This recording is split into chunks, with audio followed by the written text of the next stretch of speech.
कथा।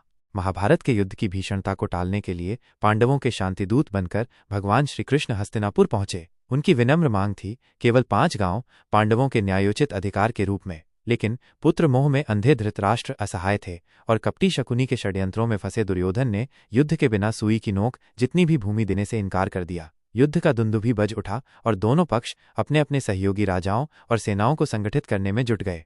युद्ध के आरंभ से पूर्व दुर्योधन सहायता की अभिलाषा लिए श्रीकृष्ण के पास पहुंचा। उस समय श्रीकृष्ण विश्राम कर रहे थे। दुर्योधन उनके सिर की ओर बैठ गया, जबकि अर्जुन उसी उद्देश्य से उनके चरणों के समीप खड़े हो गए। जब श्रीकृष्ण निद्रा से जागे तो उनकी दृष्टि सर्वप्रथम अर्जुन पर पड़ी। अर्जुन, कहो, किस प्रयोजन से आए हो? श्रीकृष्ण ने पूछा।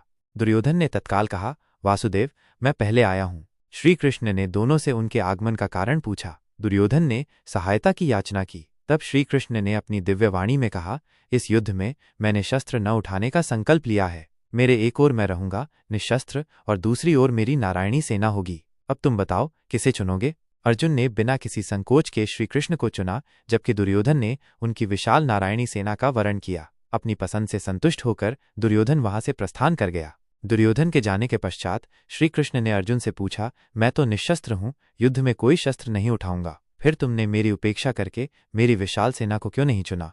अर्जुन ने विनम्रतापूर्वक उत्तर दिया, हे वासुदेव, मुझे आपकी सेना नहीं, आपकी मित्रता और आपका सानिध्य चाहिए। आपकी उपस्थिति ही मेरे लिए सबसे बड़ी शक्ति है। अर्जुन की इस भक्ति और समर्पण ने श्रीकृष्ण को अत्यंत प्रसन्न किया। उन्होंने अर्जुन को आशीर्वाद दिया और कहा, अर्जुन, तुमने वो चुना है जो युद्ध और जीवन दोनों में विजय दिलाता है। मेरी मित्रता और मार्गदर्शन सदैव तुम्हारे साथ रहेगा।